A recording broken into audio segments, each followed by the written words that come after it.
Hello, everybody. This is Bunmi Moore, your Empower Me Now coach, here with another Empower Me Now moment. Now, this video was either going to be a little longer or I might divide it up into two parts, but I wanted to get a little closer to you today and kind of really let you into my world and share with you um, my personal story of how I acquired the house that I live in, as well as the 3 acres that I'm living on. Because getting a home is something that, is on a lot of people's goal board. And while I may not live in a 10,000 square foot home, when I built the house, had it built about 7 years ago, me and my kids and my husband were all living with my parents. And so my husband and I in one room and all 5 kids in another room. But even before we went to live with them, let me tell you this. We had our own townhouse, Section 8 townhouse, government subsidized. I just like people to know where I come from. I didn't have that mindset, but that's where we were financially at the time. I remember getting down on my knees and I prayed, dear Lord, you know what? I want a house for my family in a nice neighborhood, in a safe neighborhood, in a nice area. And even though I knew I didn't have the money for it at that time, I had the faith, and I just remember praying and asking God. And then I told Kevin, hey, let's go and start looking for land. Let's see. I know at first we were going to do a modular home. So we started looking at modular homes and looking at all the models. And then I met with the builder and we started looking at plans. And I talked to my father and we started looking for land. Mind you, I had no money, okay? No money. We were doing all this, right? And so this was in 1999, beginning of 2000. So we moved out of the Section 8 and we moved back with my parents in order to save money, right? I'm laughing because that never really happened. But anyway, so we moved back in order to save money. I was pregnant. So we had 4 kids. No, fourth time I was pregnant. Just found out about being pregnant. I was sick. And so, we were looking for land. We went down to the county and basically they told us, all of the lots in the whole county is gone. There's nothing left to build, whatever. An acre or 1 acre is like $100,000, whatever. So that was their story. But in my mind, whose report should you believe? You know it. We believe the report of the Lord, right? I just knew what I wanted and I was just going to get it. So anyway, I need to kind of condense this down. So, they said no land, no properties available, whatever. But I knew what I wanted. So I said to my father, I said, well, we riding around looking.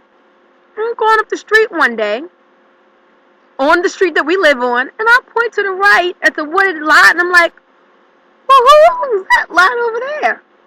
And he said it, Mr. So-and-so. He's the one that developed this neighborhood back in the 70s.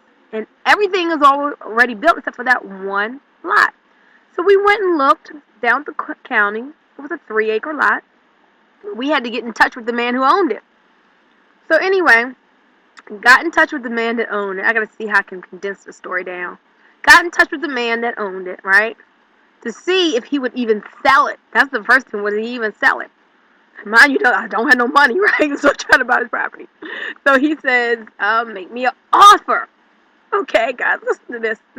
Tears to my eyes. I'm leaving out a lot of the story. So we're like, okay, well, what should we offer him for 3 acres? 1 acre in my county goes for $100,000. I'm standing like this because I'm cold. 1 acre goes for $100,000, right? So I go back. And we write up a contract. So what do I know about contracts? So I go online and print out contracts and put stuff in there that I think should be in there. I go back to him and his wife, and I asked for 3 acres for $75,000. A 3-acre lot, $75,000. And guess what? What do you think happened? Did I get it or not? $75,000. You best believe it. You know who you talking to. Bam! He said yes! I was like, thank you, Lord. Oh my God, it wasn't nothing but God. Okay, but here we go, because I don't have no money, right? But he says yes. And so, now, so what happens? And so, I'm like, okay, so now I gotta try to get this loan. So I'm doing little businesses on the side, when I say I don't have no money, I don't mean like no money, but I mean like not much money at all. So, doing little businesses on the side to try to, network marketing or whatever. Probably not making over $2,000 a month at the time. Probably less than that. But anyway, so here I go work on trying to get a loan, right? That was supposed to happen. That fell through. So now I gotta go back to him. So meanwhile, we getting these contracts, and the contract is just like good for like 6 months or 3 months, and I know he can sell it to somebody else. I'm praying, Lord, don't let him sell it to somebody else. I'm trying to get this loan through. And then finally, I had to go back and ask him, can he owner finance it? I'm getting embarrassed. I'm going back to him so many times with so much stuff. And he says yes, and the wife is like, when you selling these 3 acres for 75, you know what we could be getting, girl. You got some favor. And so then, what happens? Okay.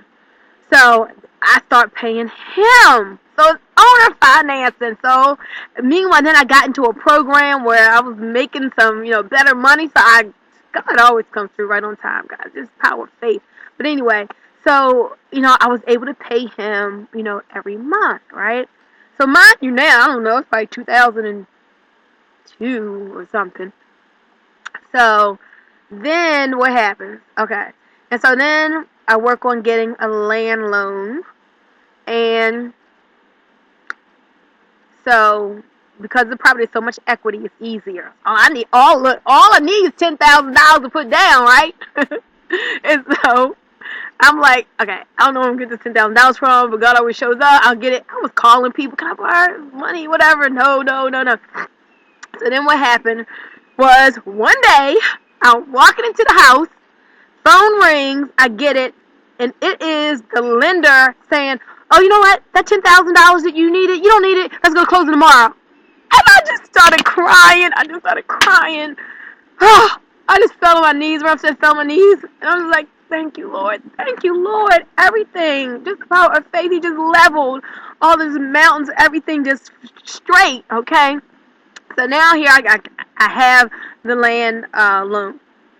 So, got that. But now I still don't have a house, right? So that's a whole nother story. Okay. So, maybe I'll make this part 2. I don't know. I'll figure this out. But anyway, okay. And so, now, I don't know what year it is, 2000. Oh, I do know what year it was. I was teaching school, okay. So, by this time now I had a job teaching school, and that was in 2002, 3, something like that, okay. So, income was getting a little better. I had some stability. Now, mind you, I'm not a 9 to 5 person. I only did it for a year. But anyway, so then, let me get my train of thought back. Alright. So, okay, so make a long story short. So then, we have all this equity in the land, which is great, so which makes it better for when we're applying for the loan, the construction loan. And so we started working on that, and the bottom line is that everything that we needed, that we didn't have, God just like showed up and showed out. One day I remember the construction guys, the builder's wife called, oh, we need $16,000 by such date. I'm like, okay. My mother got all nervous. Where are you going to get it from, Mom? She started getting all nervous. I didn't have it. Didn't know where to get it. I wasn't worried about it. God just worked it out. Oh, and here's the other awesome thing. Listen to this. By the time that we got ready to build, my income started going. I was making I think when we started building, I was making like $7,000 a month. And then by the time we got into the house, I was doing like $15,000 a month. So to go from, okay, so now it's 2005, we're getting the house. But to go from Section 8 when I was praying, okay, Section 8, to living with my parents, to building my home. Can you see it? This is a house. I mean, you can't see it. That's the side. Let's see if you can see the front. I'm taking you to the front. So, to be building, have a 3-acre home. I mean, a house on 3 acres in, one of the richest counties around. And just by the time I got it, it was like I had all the resources that I needed. Okay, and I don't have time to tell y'all all the things that God did to, to help us to build and help us to afford it. And we thought we couldn't have brick front, and then we were able to get the brick, and just so many different things. But I just want to encourage you today. This is what it's about. It's about you. I wanted to tell you my story so you can have faith to believe for you. So I don't care what position that you're in, what money that you don't have, what your county says about oh my gosh, nothing. Oh, the land won't perk. Oh, that land will never be buildable. Guess what? I got my building on it. Oh my goodness, so many things. Whose report shall you believe? You believe the report of the Lord. Your belief will create the fact. I'm telling you.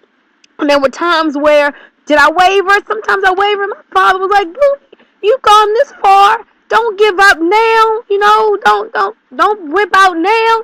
So I just had to check my mindset. Okay, that's right. Strong. I'm keeping this faith. That's right. I'm getting this. This is mine. I got people in my family. Oh, can you afford it, or why are you doing it? I'm like, look, I went to that land.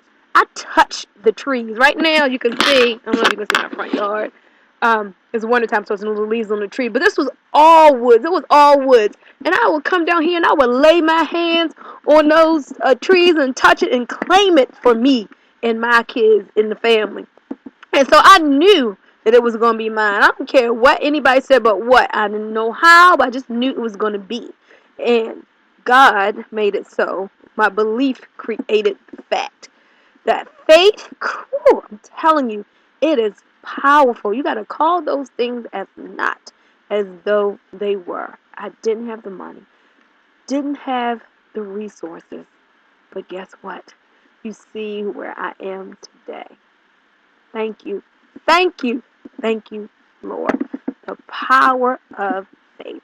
So, guess what? It's your time. If you don't have a house, it's time for your house. If you want your dream house, it's time for that as well. Decide what you want. Make up your mind. Write it down. Start taking the action steps, and you can have it. This is Bunmi, your Empower Me Now coach. You are more powerful than you know.